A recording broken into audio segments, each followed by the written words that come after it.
Zach, can you smell it?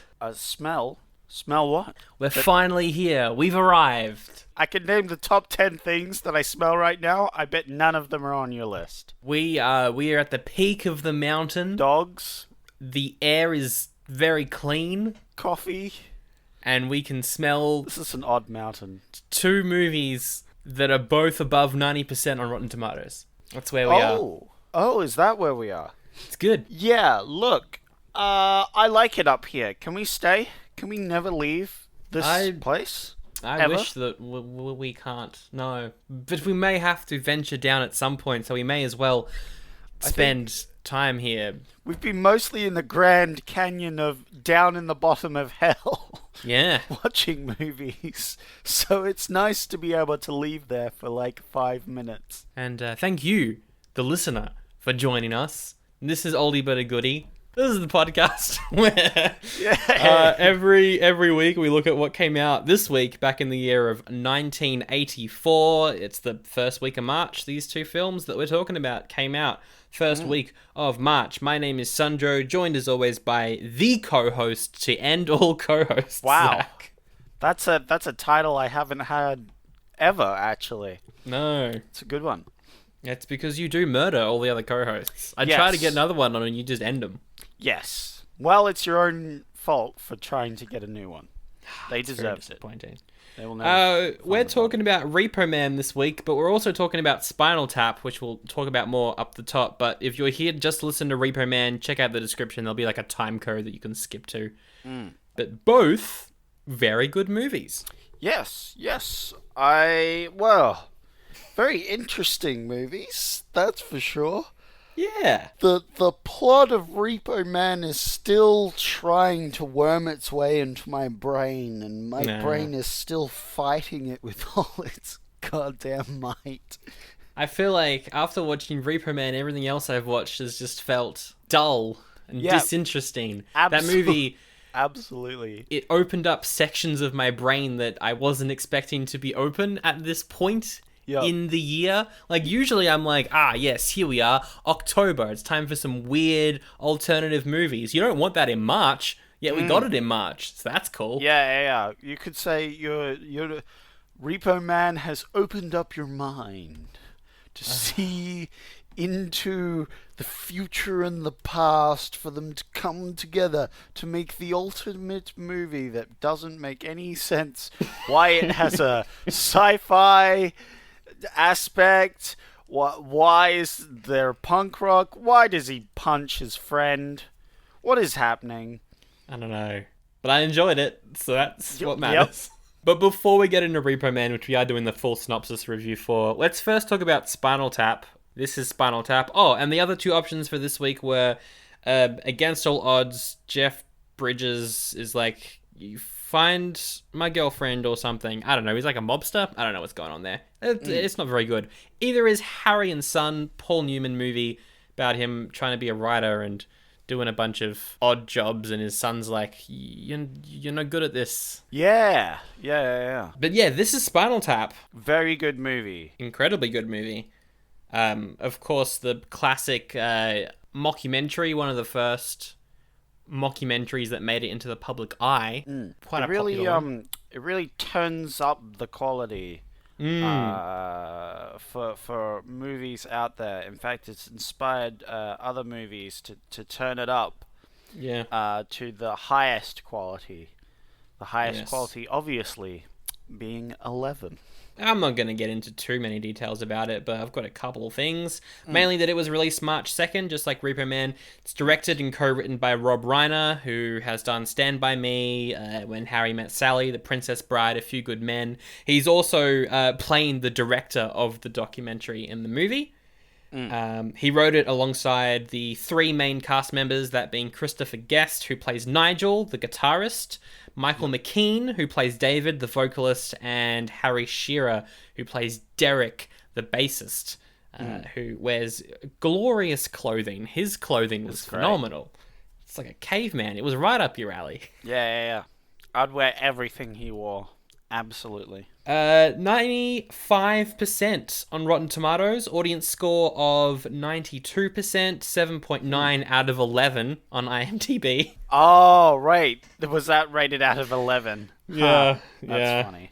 It is considered one of the best movies of Wah, wah. '84, as well as one of the best comedies of the '80s, and one of the best comedies of all time as well. It's on all the lists. Yeah. Cost $2 million to make, which is surprisingly high, I thought. But I guess you got to like rent out theaters and get all the staging done, so it makes sense. Honestly, $2 million for a movie budget, that's pretty reasonable. What do you think it made though? What if... Oh, jeez. 100 mil? Made about a fifth of that.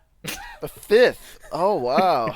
Yeah, $5 million. 5 mil. Hey, that's still profit. Yeah, I mean, they made their money back. Yeah. And then they made a bunch more on VHS. Like, it was Yeah. one of those films that took a while to get popular, but when it did, Yeah. Steam no, Train. It's good. Out of the 2 movies, Sandro, sorry to interrupt you here. Which did you like more? Ooh, I think we'll get into it when we talk about Spinal Tap, but I think I preferred Repo Man because I think it sticks the ending a bit more than Spinal Tap does. Yes, but Spinal Tap has a proper ending, whereas Repo Man doesn't make sense in any way. Look, that's true, but I think they're both very, very good. Yeah. Yeah, I think they're both excellent. But I think Repo Man is so unique that it may be my favorite, but I can definitely see why anyone else would make the argument the Spinal Tap is better. Yeah, of course.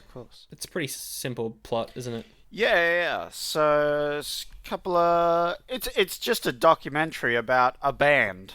Yeah. And it follows the band going on a very late, like, in their career tour. I liked the bit where they were listening to the radio.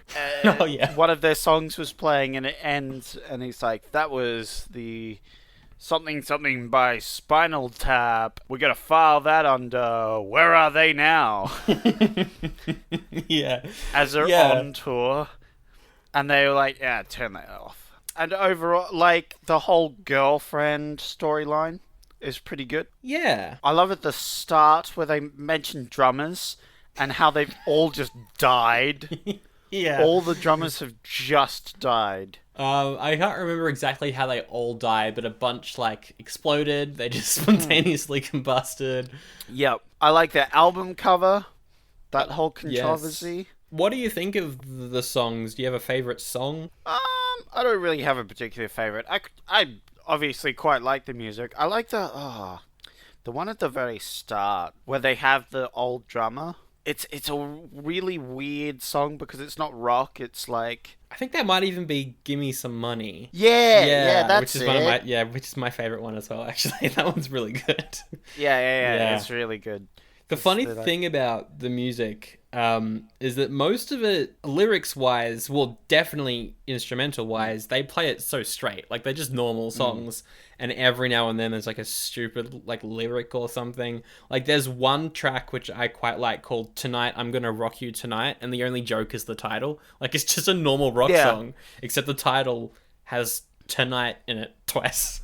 Yep. There's also Stonehenge, which is a really funny song. Oh, yes. Mainly because bands are still making songs like that today. Like King Gizzard, they put out an album, I don't know, like 3 years ago that's just that. It's just an hour of that. And it's like, cool. Also, what was it? The whole Stonehenge thing where they need to get like a giant fake Stonehenge prop.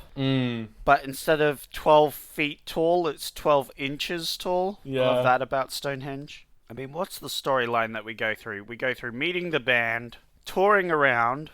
Yeah.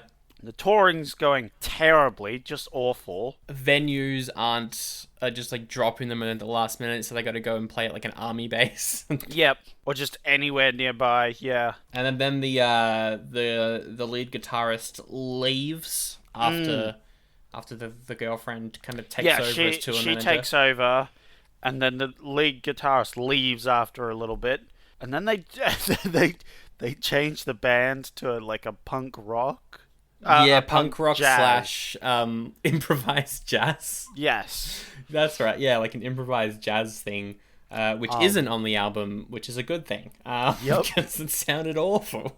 Yep. Not only the crowd didn't like that, but we didn't like that. Ooh.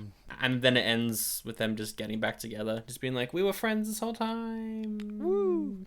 Which I think, I don't know, the ending, maybe because there's been so many movies where that happens, and because they don't play the film as a joke a lot of the times, it's quite straight for most of it, especially the character stuff. That moment doesn't feel as impactful as an ending as I think it could have. Yeah, like, I thought it was alright. Obviously, they had to get back together at the end. Yeah, definitely. I like that they play it half straight. Same. For just most of the movie. Because then the bits where there's comedy are just way more impactful. Like the scene where they're in the garage showing off his guitar collection. Oh, yes. Like, he's just explaining these guitars. One of them he hasn't touched. No one's to touch it. Yeah. Just hasn't touched it How yet. did it get in there then? We'll never know. Yeah. Then we get the famous speaker scene where he has a speaker that goes up to 11. Yep. And, of course, the guy replies with extreme logic, which is like, well, why don't you just raise the volume of 10? Guy just goes, well, this one goes up to 11. I think he is my favorite character as well, the guitarist, because he's so endearingly just dim-witted. Like, he's just... He reminds me a lot of the characters from Wayne's World. He's just that sort of, like... He's good. If you haven't seen Spinal Tap, which it seems like a lot of people from our generation haven't, which is a shame, check it out, because it's a lot of fun. I was lucky enough to be... When I was younger, my father showed it to me, because, of course... He had to. Yeah. It's a rite of passage. I feel like I was part of the lucky few who got to see that when I was younger. Let's rate it. It's pretty obvious what we're going to give it, isn't it? Yeah, I'm going to give it a goodie. Absolutely. For sure, it's a goodie. It's definitely better than almost every other movie that we've seen. Yeah, I'd put it above The North. It's a comedy. It's a silly little comedy that you can watch and be like, yeah, I enjoyed that. So, yeah, that's all you really want. So watch it. It's a goodie. It's two goodies. It's two goodies from us. And it would have gotten its own episode, I feel. Like, the plot line's very simple. Yeah. Like, hey, here's the band. They go around, shenanigans happens, the end. Yeah. But it's, like, I feel like if we did a proper synopsis on it, it would just be us explaining jokes, which isn't as fun as... No. But Sandra, everyone knows that explaining the jokes is the best bit. And always goes well. I love explaining jokes myself. I do it all the time. Everyone loves it when I do that. You do. You see, the joke there that I just said was that explaining jokes is funny, which is usually what it's not funny. And so by explaining the joke afterwards, it becomes a joke in itself, and it's like a repeating referral to itself. It's great. That's the joke. What's the joke of Repo Man? I don't know. No one knows. It's Repo Man. No one knows the plot. It starts off and it just crashes into you like a ton of bricks with no plot written all over them. I love this movie. I can't wait to get into it. Yeah. I think I may have liked this more than you, but we'll see. Which is rare. I definitely enjoyed this film. I'll say. I like, it was hard not to. Yeah. I don't know. I'm sure I've got many friends that if I showed this to, they would probably turn it off halfway through. Like, I've got many friends who would most likely hate this, but I think we're definitely on the same level when it comes to wacky sci-fi comedies. Yeah. Which might be why we enjoyed this more. But yeah, like, I've definitely got friends who would despise this movie. Oh, okay.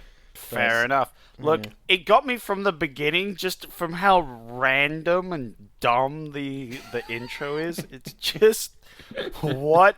Why? Why would you do that? It's so dumb. It's ahead of its time, really. It's ahead of its time. All right. Very quickly, once again, a couple of details about it. Written and directed by a guy called Alex Cox, who I'm pretty sure it's like one of his first major movies. He did another popular movie in 1986 called Sid and Nancy, which is based off, I think, the guitarist or the vocalist of the Sex Pistols, something like that. It's like a band biopic. Then he co-wrote a cult favorite movie called Fear and Loathing in Las Vegas with the Monty Python dude Terry Gilliam. And then, because they all kind of bombed in the box office, he's mainly done very, very, very, very, very low budget movies ever since then. So in 2014, he did a movie called Bill, the Galactic Hero. Oh, okay. How did that do? I mean, he directed it with a bunch of students, so it's technically a student film. Huh. The poster looks cool, though. And then the last film he did was in 2017 called Tombstone Rashomon, which is a Western that looks very, very dumb. Okay. I kind of want to watch it. Apparently it's terrible, but I'm a big fan of trashy Westerns, so who knows, it could be good. There you go. His directing is interesting. Interesting. Why is that, Sandro? It's a lot of just people talking, but it's shot in a very interesting way. Yeah. So it's like... Yeah, you get, like, close-ups and then, like, angled shots that sort of... Like, it cuts away from zooming in on their face and then angled shots that are looking at all the characters. Yeah. Yeah. It feels kind of Tarantino-esque at times. Yeah. And then it also feels like a trashy B-movie sci-fi at times. So it's a good middle ground. I think that might be the trashy B-movie sci-fi aspect of this movie. That's just there for no reason whatsoever. Yeah. Sandro, just before we jump into anything, do you know what was going on with the sci-fi plot? I thought I did. Yeah. For a long time, I thought I did. That's what I thought. And now I don't really know. But I also don't care. Yeah. Yeah. That's fair. I was just trying to follow it. Yeah. Because there was aliens and then... Apparently. Possibly a bomb? A super weapon?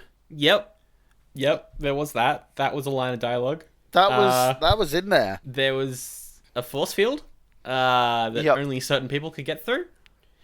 Oh, yeah, at the very end. Oh, what? So they were chosen?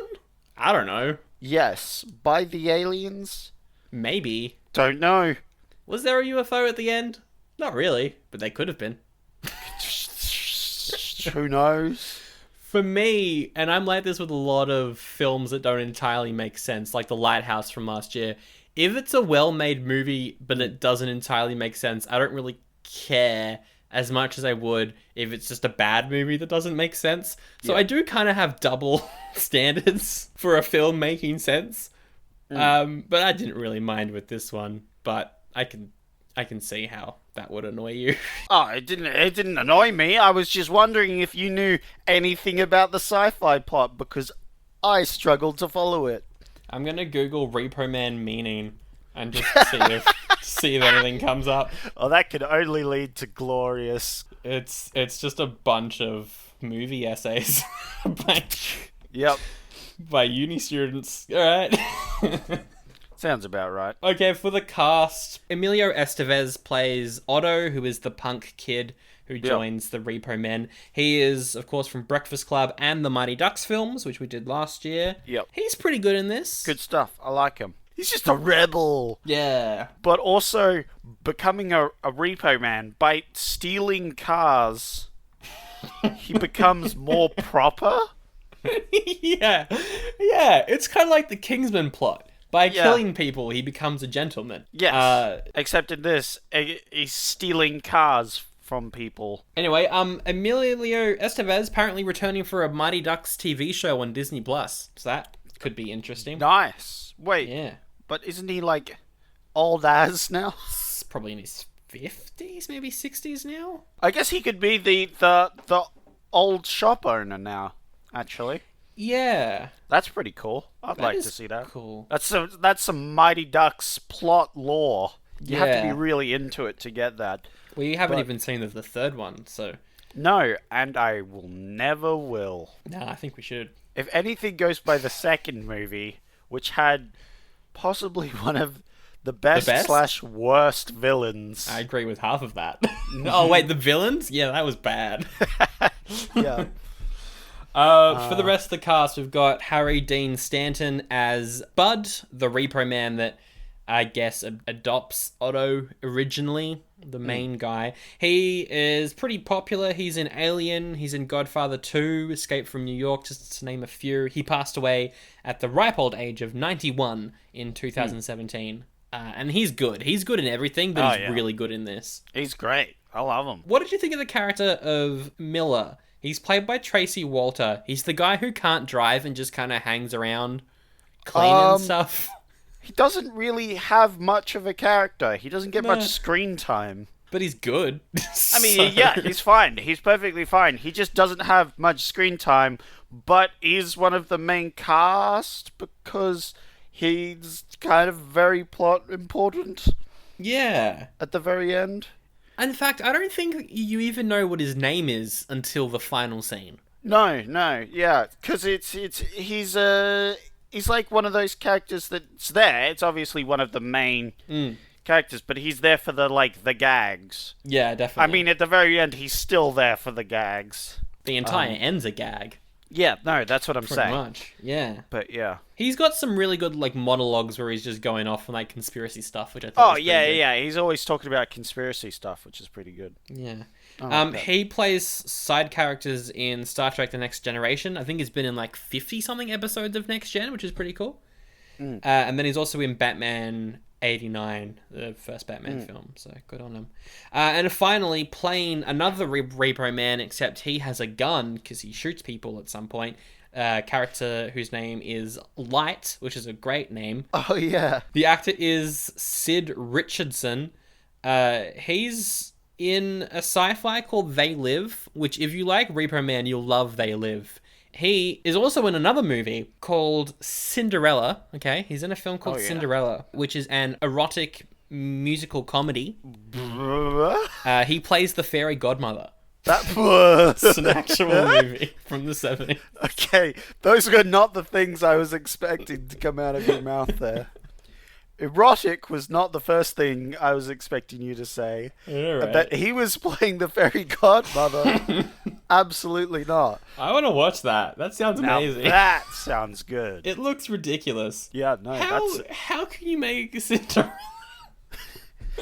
You absolutely can. First off, you get this guy to play the fairy godmother. It's a bit like the Tooth Fairy. Apparently, the movie is also known as The Other Cinderella. Oh right, yep. I'd watch that. That sounds fun. Yeah, no, that sounds pretty good. Oh, wow. We should make a list of movies that we need to see, and just casually at some point go and just have at a party or something Yeah, just pull out these weird films. of just weird, bizarre films. You've got a choice between an erotic version of Cinderella or Michael Caine likes his friend's daughter. Oh no! What do you pick? What do I pick? Oh, I'm going erotic Cinderella every time there, I think. That's fair. I just want to know, do we bang the Tooth Fairy? Are we banging everyone? How erotic are we talking here? Definitely. What's the comedy like? Are the songs just sex jokes? Yep. Is it Spinal Tap at Cinderella? How sexual is Be Our Guest? That's Beauty and the Beast, though. Yeah, that's right. Yeah. But I would also watch that movie with him playing Gaston. Yeah. That's true. Oh, yeah. He'd be a great Gaston. Just imagine that. An erotic comedy that's Beauty and the Beast would be interesting. Oh, yeah, actually thinking about it. Yeah, no, good point. Having a furry joke in there, it would be at the very end, he turns back to a man and she's like, oh, not interested in that. So he pulls out a fairy suit. No, that's not where I was going. It sounds like a bad Seth Rogen movie.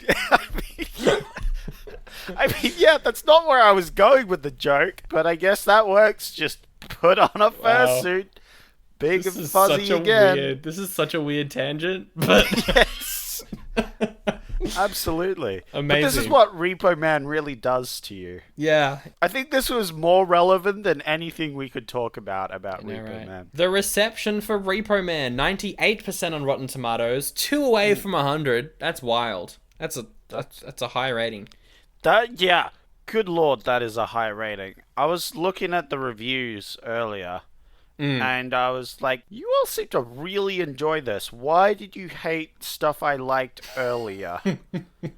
I'm confused. I think because more people have seen this in the context of it being a cult classic. Yes. Maybe? Yeah, that annoys me, though. Cult classic annoys me. Because some things just get that labeled on them and then they get good reviews. Yeah. It's weird. Whereas some things aren't cult classics, but could easily become them, I feel, and then don't get these good reviews. That's true. But also, Crackers from last week could have become a cult classic. Oh, yeah, for and sure. does not deserve it. Yeah. So, it's just a mess all around, really. Yep, people don't know what they want. Pretty positive audience score, 79, 6.9 on IMDb, 75 on Metacritic. So critics enjoyed it more than audiences, but considering that a lot of people have seen this and a lot of people would have disliked it, seems like most people did like it. So that's good. Yeah, maybe it's like a it's such a weird and bizarre movie that like the reviewers get something more out of it because it's so different from the regular movies they watch. It breaks the monotony for them. But like critics also considered it one of the best films from '84. Like it's on the top 10 list alongside Spinal Tap. Well, I think it deserves it. Yeah, no, sure. I definitely agree. I think back on some of the old movies that I think should have been rated a bit more highly. And I say, stuff you, movie reviewers, like the stuff I like. It's not subjective, it's fact. What I like is good. We live on the internet, there is no more nuance. Critics, get on board. Absolutely. Street Fighter is the best movie of all time. No. You cannot prove me wrong. No. This was made for $1.5 million. 1.5 mil. Yeah. That is not very much, but that doesn't surprise me. Yeah, so we've had two pretty low budget. The effects were pretty interesting, like the ending effect. Yeah. Oh, I mean, it's interesting, but it's mainly lights and mirrors. Yeah. But it is well done. Overall, there isn't too much that would have cost them a lot. No. I guess. Oh, the shootout would have been expensive. Some of the actors surely would have cost a penny, but I guess they just... Mainly just the guy who plays Bub. I mean, if I think about it, that's a lot more money back then than it is now. Yeah, as well. Definitely, yeah. Like now, I don't know, I haven't adjusted for inflation, but it would be... It'd be probably around like 5 million. Anyway, this film cost 1.5 million. What do you think it made in America? 2 mil? A little higher. 5 mil. 4 mil. Yeah. 4 mil. Let's get into the plot. Once again, giant red font. Yes, I was going to say, we got big red font, but not only that, we've also got two fonts here. We have either big red, bold font, in-your-face font, or you have green Comic Sans sort of in the background. Those are the two choices for fonts here. I love some Comic Sans. Yeah. The opening credits as well, because it kind of flashes through a bunch of, as you said, green, like, maps. Which doesn't... I mean, a lot of the film have anything to do with the plot? A lot of the film takes place in cars, and green is an important element of the ending, but... That's true. Not really. So maybe it's a little foreshadowing. Don't know. For colouring. I don't know. Like, I actually don't know. I don't know. There is a thing I want to mention. I hate how old movies just don't have audio at the start. Yeah. I've noticed it with a few of these, and it annoys me so much because I have to wait to see if my audio's working or not. Which happens. Yeah. No, Every time I'm like, wait, is there supposed to be sound here? Are my speakers working? What's happening? I think it's because we're doing a lot of smaller movies recently. Yep. We're not doing like 20th Century Fox. You got the opening fanfare. It's just like New Order pictures. No, but even then, they could have put like a little dinky sound. Like every single movie nowadays has just a little bit of audio of something, like sound effects or something. You know? Yeah. Like a little ding as the logo flashes on screen or something. Oh, we do get some sick punk rock, though. Oh, yes. Properly kicks off. You gotta know that he's a rebel, and there's only one way of knowing that. Speaking of Spinal Tap, it makes sense that they're both in the same thing, because the lyrics to the songs are amazing. They are so funny. Oh, yeah, it's great. In Repo Man, they are ridiculous. Yeah. I think they're meant to be funny. I think they're meant to be making fun of punk rock. I think they're making fun of just punk the whole way through. Yeah. But it's hard to tell because half the time they're like... it's never like flat out comedy, except, there is, but it's not with the punk rock. It's just like, it's there and it's amusing. And there are like some moments that still kind of like hold up. Like there's a character who says, "I blame society." Yeah. And it's like, that's very relevant now. That's amazing. That's so funny. Yeah. Which we'll get to, but just stuff like that. Yeah. This film holds up like so well. Yeah. It's ridiculous. Holds up surprisingly well. Anyway. Maybe it predicted the future itself. Maybe this movie was actually a glimpse of the future, man. Maybe. Like in 20 years, we'll be looking back and be like, whoa, dude, this was it. They were predicting self-driving cars murdering people with their boots. Speaking of which, yeah, we cut to an open road out in the desert with a car driving down, and the policeman's on his motorbike and is like, "Oh, that's going a bit fast. Gonna go stop that car. Give him a fine." Yep. So he pulls him over. The guy is singing. It's such creepy singing. Yeah. Well, he's as we'll learn, completely bonkers. Yeah. Should we just say who he is now? I think so. Yeah. Makes more sense. Absolutely. He's never given a name, but he wears glasses that only have one lens in them. And he's stolen alien bodies from Area 51 or something like Area 51. Yes. And has them in the boot of his car. Yes. Apparently, according to one character. Yes. But I think that's wrong because he also talks about the neutron bomb later on. Because that's what made him go crazy was the neutron bomb. Yeah, like he's got this plan to blow up everyone with a neutron bomb, so like all the people explode, which is what happens to the people who look in the boot. Yeah, so, maybe that's what I'm saying. Yeah. I'm saying in the boot is a neutron bomb. So then what? What's the ending? So like here's my we're giving away everything, but like seriously, we haven't even gotten to the start of the movie, and we have to discuss what the entire plot is. I think what it is that like they didn't make a neutron bomb, like aliens came down and showed them the technology or something, and he just has this alien neutron bomb. Also, was it always his car, or did he steal the car? Is the car a spaceship? Is he an alien? Is this a movie? Did I watch it? I have so many questions. What? What? I don't know. I loved it. Loved every second. I think there was a decent plot. I thought there was.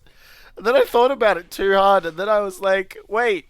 But then if it's a neutron bomb, why does the alien take the car? What is it? Why is it a space? Maybe he stole it. It is a spaceship, and they stole it. Maybe there is dead bodies. Maybe the dead bodies make a neutron bomb. Anyway, yeah, the whole point of the opening sequence is the cop looks in the boot of the car and then combusts. Yeah, great effect, by the way. It is good. It's genuinely good. Yeah, I love it. Anyway, we cut to Otto. He's at his job. His friend, who is called Nerd with Glasses. Why? What is the scene? I was just like, why? Why? It makes no sense everything that happens in the scene. Yeah, he gets fired for just being a punk. Yeah, because he's holding up. He's coming in late, and then when his boss confronts him about it, he just swears at him. Yeah. And then picks up a dude for no reason and throws him into the containers for no reason. And then, for no reason, the guy he just threw also gets fired. I really like the nerdy friend with glasses, though. Oh, He's yeah, a I good loved character. him too. I didn't even at the start, that clearly clearly doesn't like him, but then he's also his friend afterwards for no reason. Yeah, it's like their first scene together, they hate each other, and then literally 3 seconds later, they're just hanging out drinking. Yeah. It's like, oh, they're friends? What? Because they're punk rockers. Yeah. Punk rockers. I guess that's true. You just fight each other and then you're best friends. Otto's about to sleep with someone, and he says, "Excuse me while I fold my pants." It's a great line. I love all the lines in this, but that one in particular. Yeah. Oh, there was so many I could have wrote down. I only wrote down one, but throughout this movie, I got a few. I don't have the more popular ones, but I've got a few that tickled me quite a bit. Yeah, you probably got one. One of them's probably the one I got down because it's just it's so bad. It's good. The girl that he's gonna get with, her name's Denise, maybe? I don't know. It said later. I put it in my notes later on, but then she's like, nah. And also she's the villain of the film, kind of. Yeah. Kills a dude. Woo. She does. Anyway. He goes outside. He sees Bud. No. You're missing one key scene where he's at a junkyard and he just starts yelling out radio or TV names. Oh, yeah. What? That was very good. What is that scene? But why is it there? What does it mean? It sets up that he's in a bad neighborhood. I don't know. Yes. And that he's punk? What? He does. Is he singing a song? He is sort of singing it out. I don't know. I have no idea. I just wrote it down. I was very confused at the time. I was only going to get more confused. Half my notes have a question mark behind them. It's just I don't know. Yeah. Is this what's happening? Yeah. That was me last week, just being bewildered by what I was watching. I was constantly bewildered, but bemused. Yes. Yeah. Which is excellent. Anyway, we find the best character. Bud. Yeah. Good old buddy boy. My wife is about to give birth. Can you jump in the car that's next to my car? It's just parked over there. Can you jump in it and follow me to the hospital? Yep. What a scene. I was so confused. I'm like, wait. So your excuse is you're in a bad neighborhood, so you don't want to leave the car. So you want to give money to a stranger to get in this car. Mm-hmm. Amazing. Obviously, it makes more sense later on, but still, even in the case of what happens, it doesn't make sense, almost, that he should trust this random stranger. You know what I mean? Yeah. Because, okay, think about this. What if he just took the car and drove off? I guess that's what makes him the chosen one, then, that he does choose to do it. Oh, I see. I don't know. Yeah. Honestly, I've got no idea. Yeah, maybe it's a test of sorts. Okay, I see that. It's a sort of test that he's doing. That's why he likes him. Because it was all a test to see if he would come and... because there is, near the end, the Bud does have the car. So maybe he also has vested interest in this whole thing. That we just don't get any explanation on. Alright, maybe he's an alien. We never see his family. Oh, maybe they're all aliens. No, we see his wife.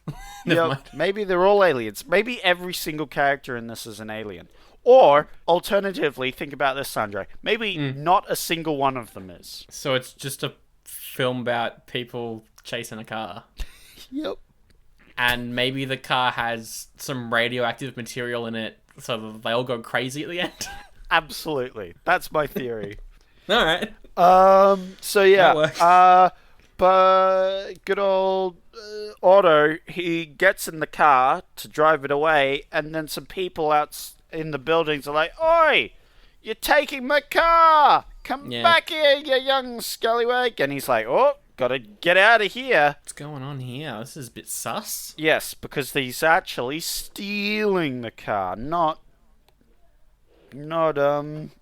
driving this fella's car, because it's not his car. They're stealing it. And they drop the car off at a repo yard, and he's like, "Oh no, you're just a bunch of repo men." Yep, and he pours a beer on the floor. So punk. He's so punk. He opens a beer, and they're like, "Oh, are you 21?" And he just pours it on the floor. He's like, "Whatevs." Which does mean that you got to be 21 to drink in America in the 80s. So what was up with all the films where we've got teenagers legally buying alcohol when they're 16 years old? Because in real life the actors are 21. Nah, that's a good point. That's a good point. Yeah, alright. He pours the beer on the floor, and then the guy's like, "Oh, normally I'd beat you up for that, but I like you, kid." And for some reason, all the rest of them say this, so maybe this is just a routine he does. Yeah, just get new workers. Yeah, anyway, he's now a Repo Man, even though he hates Repo Men. I'll mention it now. I first noticed it with the beer. I love how every single food product in this movie has this plain white label with blue font saying what it is. Like it's beer, food. Just dumb no product stuff like placements that. in this one. I loved that aspect of this film. It's such a weird universe.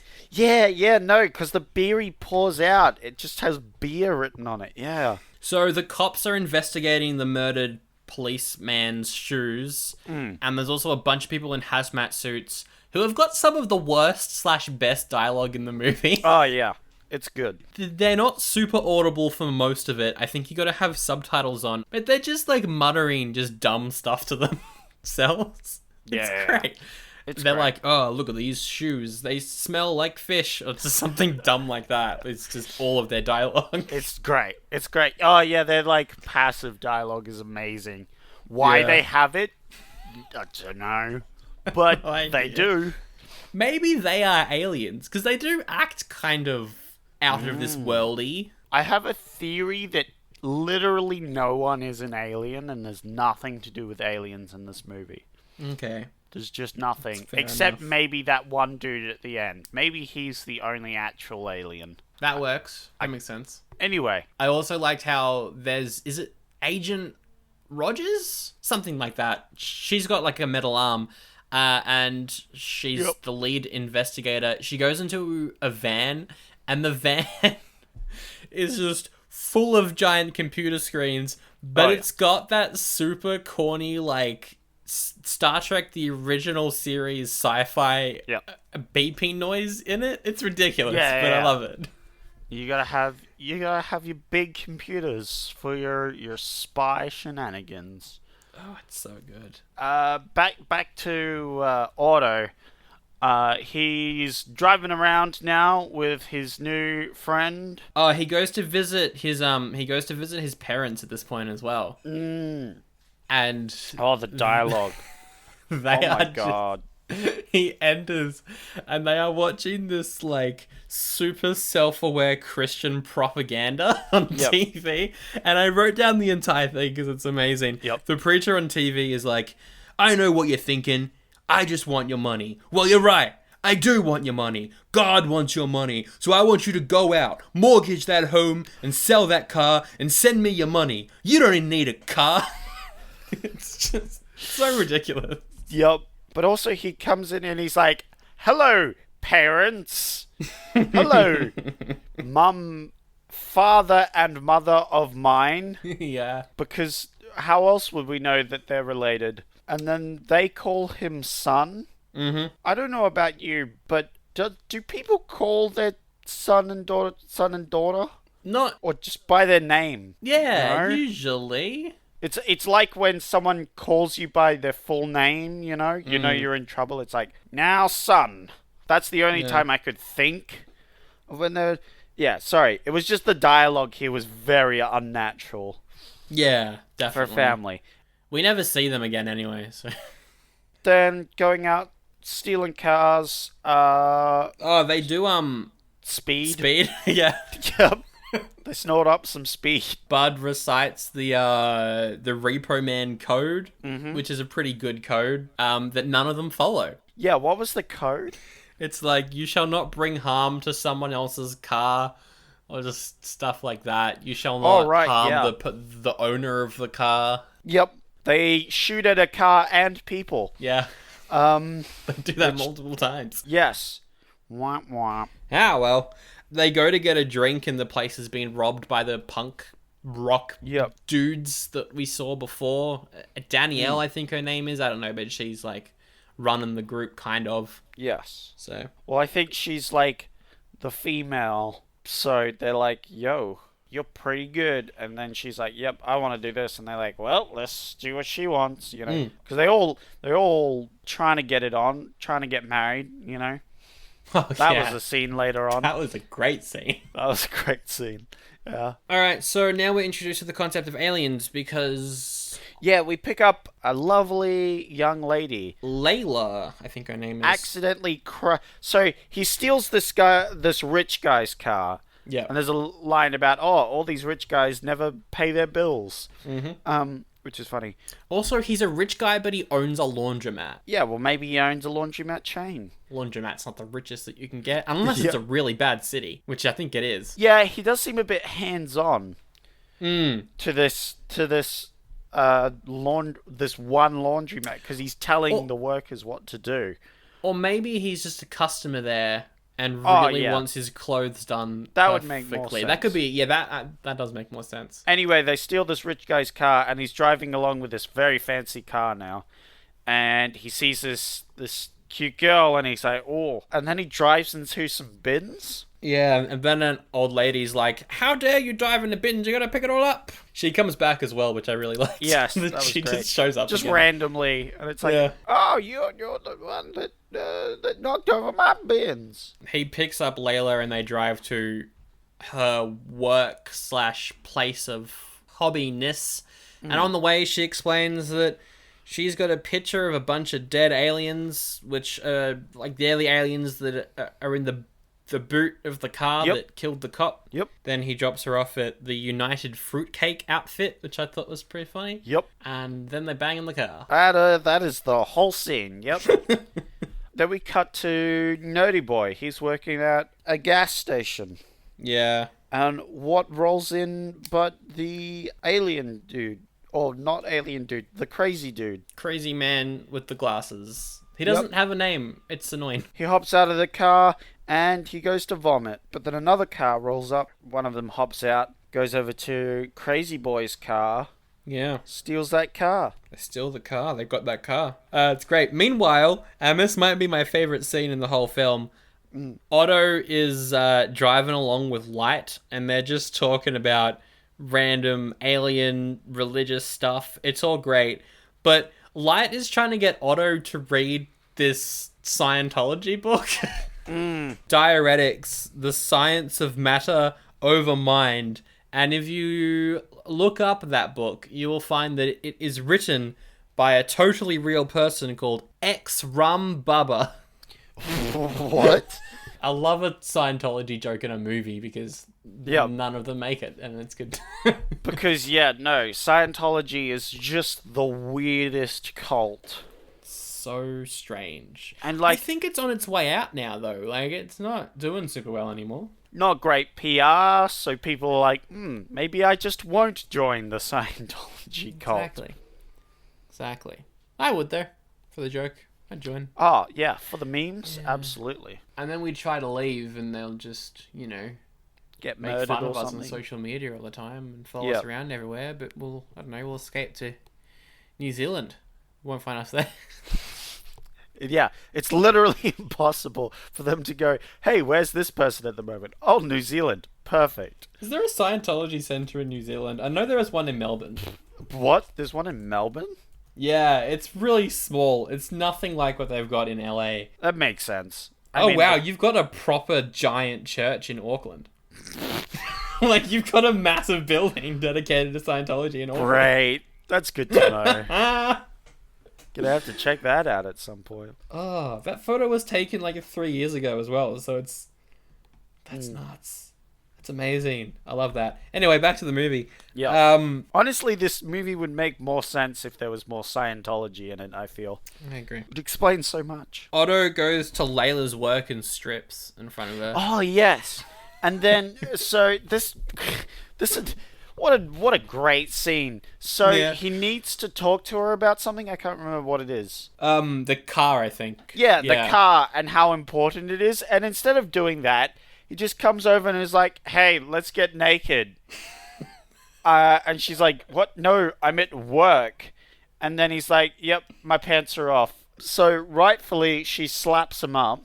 Yeah. And then a coworker walks in on him and is like, "Hey, you got a meeting soon." Yeah, she looks at her like, "Oh, this again? I'll keep your secret." Like, it's not outrage like it should be. Yeah. The universe this film takes place in is so strange. I think it's the one we live in. Oh. The original car owner guy, he confronts the punks who have stolen their car and is like, "Oh, that's my car. It's my car. Look in the boot." And so one of them looks in the boot and then blows up, and then the rest of them run off. Yeah. And that's where we get the great scene where one of them's like, "I've been thinking about this crime thing, and I think we should go away. I want to settle down, and I want you to have my babies." Yeah. He gets really retrospective, you know? This is the one thing I wrote down because it was just... It's like, "Come on, Duke, let's go do crimes." And the other one replies, "Yeah, let's go get sushi and not pay." Yeah, that's a great quote. That's so good. What is that line? Oh, God. Sushi and not pay. It's great. It's so good. But yeah, the original car guy now has the car back, so that's fun. And that's where we get the whole thing where, yeah, there's a neutron bomb in the boot. Yeah. What? What a scene. The guy explains about the neutron bombs and how they wipe out people and not buildings. Yeah. And that if you think about them too much, you'll go insane. And then, he chases Otto down on the street and then lets Otto get in the car, and then he just dies. Like, his face starts bleeding and he just dies. Yeah. So he was purely there for the exposition dump, and that's it. That's the whole reason. It's great. It's really good. Yeah. It's weird. He just carks it for no reason. Like, is it the radiation? Yeah, no, he's slowly dying of radiation, I think. Anyway, he's dead now, so it doesn't matter. And Otto takes the alien car back to the repo lot, where then someone proceeds to steal it, which is most of the movie. People stealing the car over and over again. But then we get my favourite scene in the film, I think, which is where Debbie and Duke go to rob this one convenience store, the only convenience store in the town, it seems, and Otto and Bub and also a policeman that looks a little bit like Kylo Ren, they're all there, and they proceed to shoot each other. They all shoot each other. Yeah, they all start just firing everything. Otto and Debbie, they're left standing, and Otto's like, "Debbie, do you think it's too late for us to get romantically involved? You stick with me, and I'll make you a repo wife." Wow, what a line. What a great line. How long did it take him to come up with that? Whew. As Duke is dying from a gun wound to his stomach, and he says, "I know that a life of crime led me to this sorry state, yet I still blame society." Yep. Oh, right, yeah, his whole death dialogue is amazing, where he's like, incredible. I still blame society, and then Otto's like, no, it's not how it works. Yeah. I was born same situation as you, but I didn't become an awful person. But society is a thing that we live in, so... Yeah, and then he's like, you're going to be all right. I'm going to take you to a hospital. And then he dies, and he's like, oh, guess you're not. This is great. I love it. It's great writing because it's just like, yeah, we don't care. It's good. Anyway, the car is now in the middle of a lot or something. The hazmat suit, CEI, X-Files guys, they all have the car now. They're trying to do experiments on it, but whenever they touch it, they catch on fire. Yeah. Also, it's glowing green. Yeah, it's going like super radioactive green at this point for a reason. Everyone shows up. Everyone's there. Layla's there. The preacher guy's there. Everyone's looking at this green car. Yep. And then out of nowhere, the conspiracy nut, Miller, is like, I'm going to get in the car. So he does. Gets in the car. Yeah, he gets in the car, and then he's like, yep, this is my car. Yep. Then he's like, hey, come over this way, friendo. Yeah. Come over here. He's got a very seductive way of... Like gesturing for him to come over. Yeah. In the Like, car. it's very weird. Then he hops in the car. And, Yep. And then they go flying. Yeah. Because it's a spaceship? That's the movie. Yep. So I think there was a plot here. Yeah, I don't know what the point was, but I was here for it. I was so on board at that point. I think it's one of those movies where it has so many moments where it could just lose you, where you could no longer be on board. And thankfully, I stuck with the movie the whole time. I was on the same page. I was like, yes, I am on board for this to happen. But at the same time, I can totally see how you would watch this ending and just be like, okay, why? Yep. What? Why is any of this happening? No, it was very interesting for me. I had a lot of questions 90% of the time, but I feel like I came out stronger. I think It's just a it was very enjoyable, that's for sure. Whatever it was I watched, it was very enjoyable. it's just a movie that, I don't know, you watch and you don't think about it, but you're enjoying it. And then if you do think about it, maybe you dislike the movie, but then you remember how you felt while you were watching it, you know? How fun it was. The joy of the Repo Man. Yeah. The constant dialogue that makes no sense. The green car that looks great. Yep. So good. That it does. It definitely looks good. Yeah, you know what? So I'm definitely giving it a goodie. Oh yeah, 100% I'm giving this a goodie. It's just enjoyable film. You prefer Spinal Tap though, don't you? Yes, sort of. Like, I think, like, I liked Spinal Tap. Spinal Tap, like, it brings back that childhood nostalgia for me as well, which obviously Repo Man doesn't quite. No. That's not its fault, you know? You just didn't watch it when you were a kid. Made very little sense. I feel like it's not a 95% movie. It does surprise me that critics liked it as much as they did. But it doesn't surprise me that the audience score is like 78.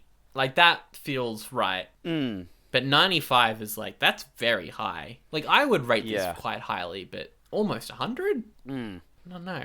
I feel like it would have to have more of a message for almost 100. And it almost does. It almost feels like a social commentary, but then it doesn't. Then it's completely not in any way. I don't know. I like that, though. I like when a movie feels like it might be trying to say something, but doesn't fully commit to the point where it becomes preachy nonsense. Yeah. 2 goodies for Repo Man. Yep. But we're still questioning what we saw. Yeah, we still don't know. I have no idea. Alright, well, let's move on to the sequel segment. There are sequels to Repo Man. There are actual sequels to this film. So, Alex Cox, who wrote and directed this film, he wrote a sequel to the movie, and they started filming it, but it was never finished. And what happened was, in 2008, the script for that original sequel was turned into a graphic novel. It's called Waldo's Hawaiian Holiday. I don't know what it's about, but I kind of want to read it. I think it's a direct sequel, so that's cool. Fair enough. And there is a movie sequel as well, which was also released in 2008, also written and directed by Alex Cox. It's called Repo Chick. I wonder what the lead character is. What gender they might be. I think the font is pink for that one. Kind of sounds amazing. It was made for a tiny, tiny budget, about $200,000. Real small. Wow, that is real small movie. Didn't get played in that many cinemas, but it's out on DVD. You can probably find it. It's got pretty decent reviews, like 70%. So hey, that's yeah, better than a lot of films we've watched. Definitely, especially a lot of sequels. Yeah. No. We should watch that at some point. I really want to watch it. Yeah. So it says here, in a parallel America, a super confident bad girl disinherited by her filthy folks finds work in the repossession business. However, she is unaware that the ultimate repo target, a missing train, is being used by terrorists determined to make their destructive mark. So it seems a little bit more action filmy. Wow. That somehow they've made a plot which is equally as nonsense as this one. Oh, wow. Half of the sets are pink. No. That's so bad. It almost looks like a Disney original sequel that like focuses on Sharpay from High School Musical. I lie, it's got 40% on Rotten Tomatoes. Okay, and still better than some of the movies we've watched. I would definitely watch it. Yeah. What would you do for a sequel to this though? Or a TV show or a spin-off or a cut? Or a TV show. Oh my goodness. Well, I want to make it more coherent, except at the same time I definitely don't. So, I think that, it's already got a few sequels. I'm going to have a prequel, okay? Oh, no. Okay. So the prequel is about this,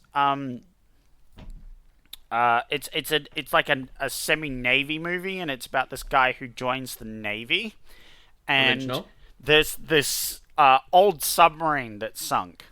That everyone keeps talking about that they have to go and get. So he's part of this Navy, but he joins up with this like scientific crew that are trying to get this submarine out. Meanwhile, he's struggling with his home life, and his girlfriend, leaves him during the halfway through this movie.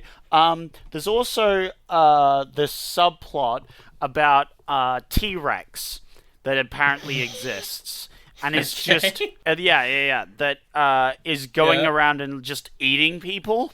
That's a subplot in this movie. Anyway, the whole crux of the movie is they find this, they find this submarine, they pick it back up, but they don't know what sunk it. Anyway, and they find this car in the holes of this submarine, and they're like, what is this car? Why is it even here? And he gets this car, and they give it over to these two scientists, which are working on this neutron bomb. Yep. Anyway, that's that sort of thing, and then he gets eaten by the T-Rex, and that's the movie. Okay. That was nonsense that I made up on the spot. Welcome to my segment. Nonsense. What is happening? I mean, it sounds coherent. So. It sounds just as coherent as Repo Man. But it's like it's also about him at the Navy, working for the Navy. That's and it's called the Navy Man. Of course it is. Yep. Navy Man. Yep. That sounds amazing. I actually thought about my sequel hard before recording, which I never do. I didn't at all, as you could tell. As we could all tell. But there's a line of dialogue in this movie where Miller says, during one of his long rambles about UFOs, that UFOs are time machines. That's a line of dialogue in this film. Oh, right. Damn, I should have gone for that one. Yeah, that's right. I guess that means, then, that the green glowing car is a time machine. So what we have is Otto and Miller going through time, like repoing different things. They could go to the Old West and become repo men for horse and carriages.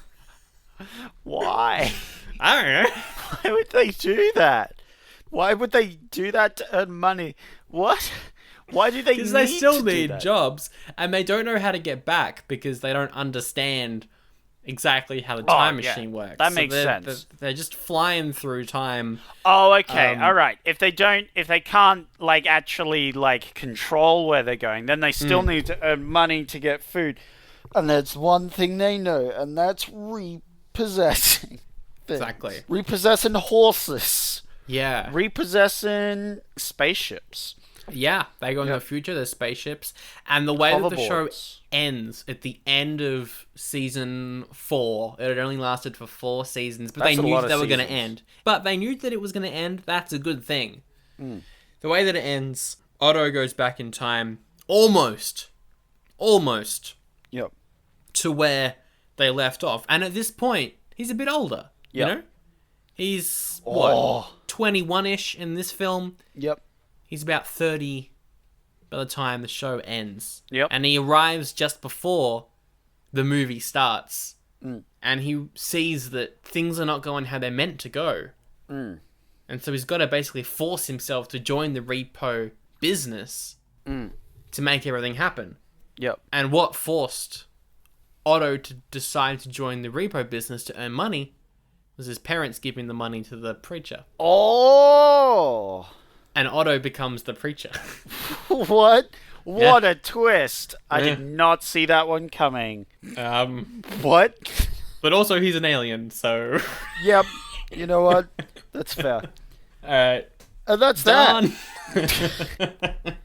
Well, we got to finish this one up. This has been a long recording session. Yeah. You got to do some heavy editing on this one. Oh well, let's do the segment that always requires the most editing. Yep. Raving reviews. What do you mean most editing, huh? Yeah, because I got to cut out all of your That's fair. That's fair. Yeah. That wastes too much time. Like I spent 15 minutes going Exactly. I'm surprised you let me do that. Every single week, and then I've just got to cut it all out and make it sound smooth. But I have to get me revved up, you know, You for do. these raving reviews. Get me revved and ready.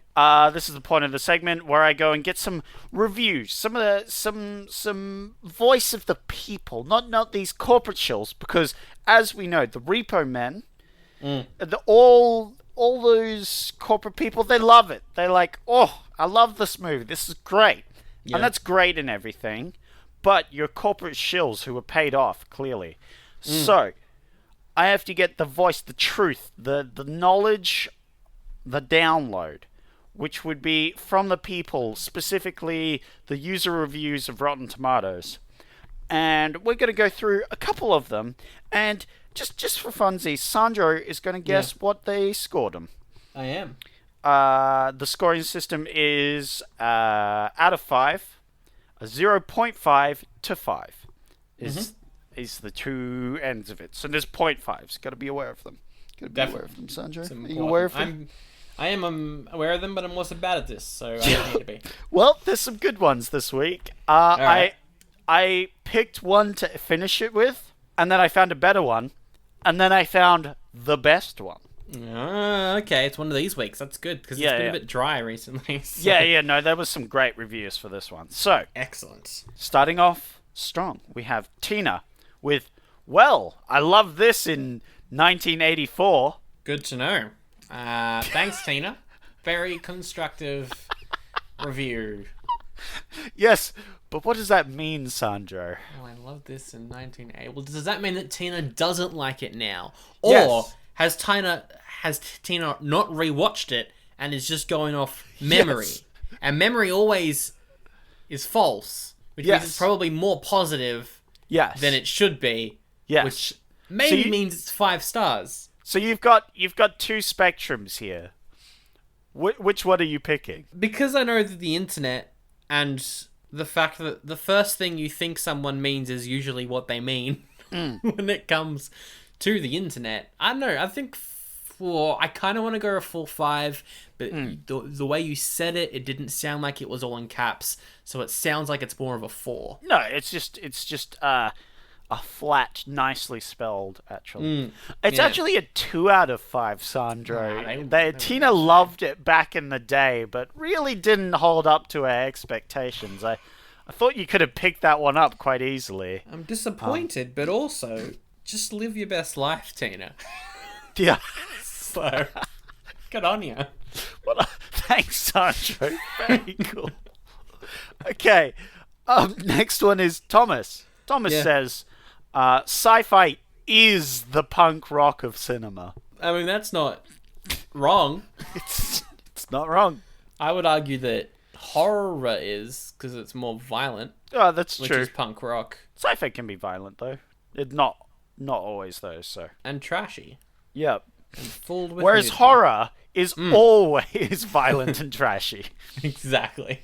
Yep. Especially in the 80s. All right. Look, that wasn't a positive or a negative review. And I'm going to go 3.5. It's 5 out of 5, Sandro. Clearly. Of course it is. Well, Come honestly, what was the name of the person who reviewed it? Thomas is living his best life, and I'm here for it. And I got it wrong, but Thomas got it right.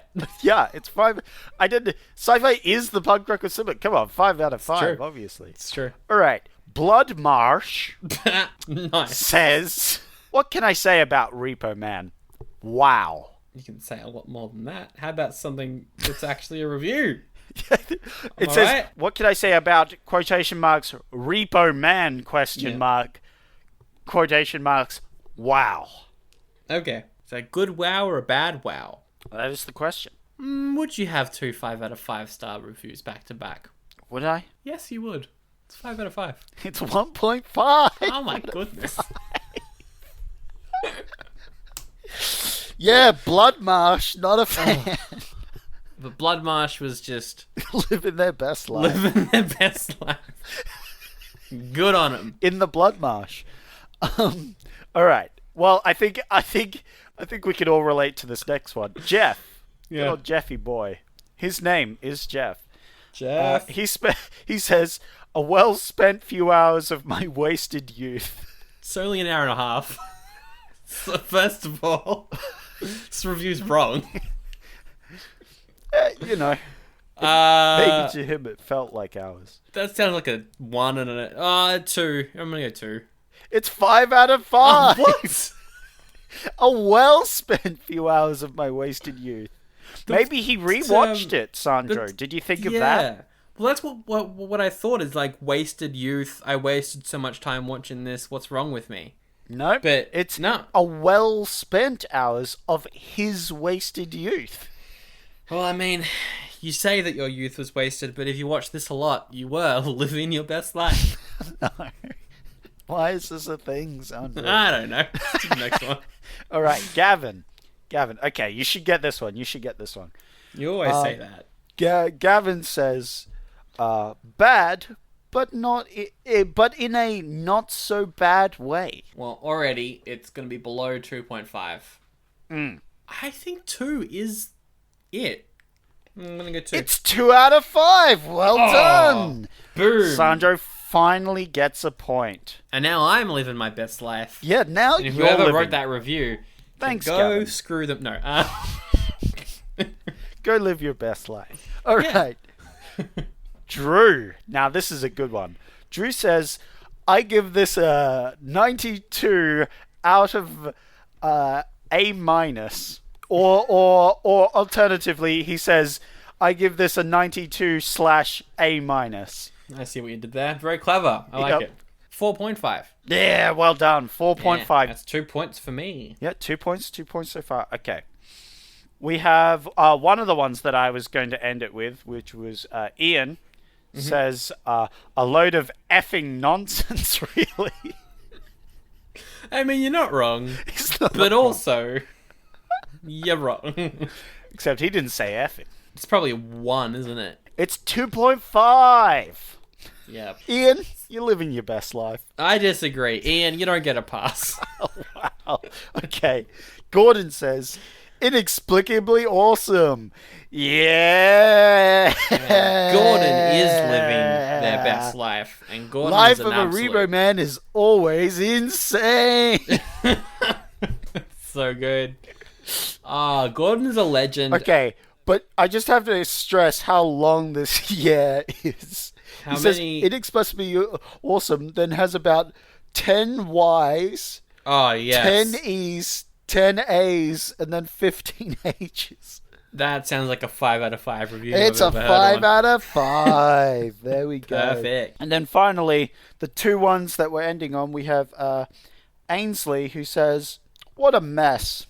What a likable mess." Yeah. Probably the one I agree with most. Okay. Likeable mess. That sounds like a 3.5, I think. Oh, you were very close. It was a 3 out of 5. Yeah. Nah. And probably okay, what I okay. would rate it as well. A good 3 out of 5. Yeah. And then, finally, Janetta says, "This is an oldie, but a goodie." Hey! And- It's a number one fan. yeah, number one fan. Except this came out in 2012. Doesn't matter. A Number one review. fan. Yeah. What's their name? We're gonna put their name on some merch. Yeah, Janetta, Janetta, number one Yep. fan. number one fan, or possibly just using the old phrase that we stole our name from. If you're listening to the podcast, Janetta, send us your address and I'll send you that copy of Lassie I've been trying to get rid of. Number one fan. Yeah, I've got to say 5 out of 5. it's don't 5 I? out of 5. Of course Yeah. it is. It's an oldie, but a goodie. And that's, of course, what we have to end it on. All right. Well, thank you for listening to this longer episode, this double episode. Double of episode, Oldie Buddy pretty Goodie. long. Say double. We only spent like 15 minutes on Spinal Tap, but yeah, Yeah, double yeah. episode. If you like the show, as always, links to all our stuff in the description. You can get in touch. You can recommend it to a friend. You can review us on iTunes. It's always helps out. I think there might even be some stuff in the works to review us on other apps like Spotify or Pandora, whatever app you listen to us on. There might be something to review us there. So if you do, send us that review via email, oldiebuddygoodypod@gmail.com. We'll read it out. There we go. Zach, you're picking next week's episode. All right. What are the options? Can you tell me the options that will be for next week's episode? I'm sure it'll be a movie just as good as these ones. You got 4 picks. All right, you Oh, got 4 picks. Okay. This movie might not be as good as the other two, but the title certainly is pretty incredible. It's called Mike's Murder. Okay. It's about a bank teller who Mike. somehow creates an incident where her lover dies. By murder, perhaps? Yeah, it's Mike and he gets murdered. Wow. That's all Amazing. I could find. That's all I could find about that movie. Yep. Anyway, you've also got The Hotel New Hampshire. It's a comedy focusing on a family full of many different personalities, and they all have to get along and run a hotel. It's just a regular... Rom-com. Yep, you've got Splash, which if you're going, hey, that name sounds familiar, it's because it's got the girl from Reckless in it. It's Tom Hanks. He falls in love with the girl from Reckless, who is a mysterious woman, and she's a mermaid. What? Yeah, she's a mermaid. Alrighty then. It's directed by Ron Howard, who did Solo and other films that are good that aren't Solo. Wow. Whoa. Take of that what you will. I think you mean including Solo. Well, A great movie. It was okay. A fantastic piece of cinema. And then your final pick is Children of the Corn. What? It's an adaptation of a Stephen King short story. A couple, they go to a town, Okay. and in the town, there's only kids because they killed all the parents, and also they worship corn. What? Wait, so this is a Stephen King story. It's such a Stephen King story. Yep. If you look at the poster, it says Stephen King's Children of the Corn. That's the official title. Oh, wow. Yeah, they really sold that one It's hard. a real Stephen King Wow, story. that sounds good. So you got Children of the Corn, kids worship corn, You've got the Hotel New Hampshire. Mm. Just people running a hotel. Yep. You've got Mike's Murder. Honestly, I have got no idea. Yeah, and I you've think got we'll pass on Splash. that one. Tom Hanks loves the mermaid. Yeah. Okay, well, we got some choices here, because that mermaid one sounds interesting, and it'd be good to see the actor again, see how they do, get a comparison from the different one. Also, Tom Hanks doing trash sounds funny. Yeah, no, that does sound rather funny. Although, Sandro... Oh no, don't you pick Mike's Murder. It's called Children of the Corn. No, we're not going Mike's Murder. We're going Children of the Corn. That one sounds great. I don't know, something about it. Just the whole murdering all the parents and everything. I don't know. That does mean that there's going to be a lot of child actors. You do know that, right? Oh, I didn't think of that. Well, let's hope it'll be good. All right. I mean, look, we've had a lot of good movies. We haven't had any good horrors. None. Yeah, we haven't done, corny horror. Corny? No. We won't be making that pun a lot next week. Absolutely not. I will endeavor to never make that joke. Yeah, look, we did Brain Scan. That was bad. Yeah, but enjoyable. And then I watched a Nightmare on Elm Street film, and you watched a sci-fi film that wasn't horror. That's all we've done. We need to get some more horror in here. All right, Children of the Corn. Absolutely. Let's end it with our favorite quote. Yep. From the man of Repo. Mm-hmm. Mine would be, I've been shot. I know that a life of crime led me to be in this sorry state, but yet I blame society. Society's fault. I'm bleeding out on the floor of a convenience store after shooting people. Uh-huh. How about this? Come on, Duke. Come on, let's go do some crimes. Yeah, let's go get sushi and not pay. Whoa, hardcore punk. Whoa. So punk, and it's also reckless. It's reckless. Oh, I love middle things that are ground. reckless. Just so reckless. You know what's also reckless? Ending the podcast right here. Yeah, we should end. But I'm not gonna. Oh. So reckless. Reckless.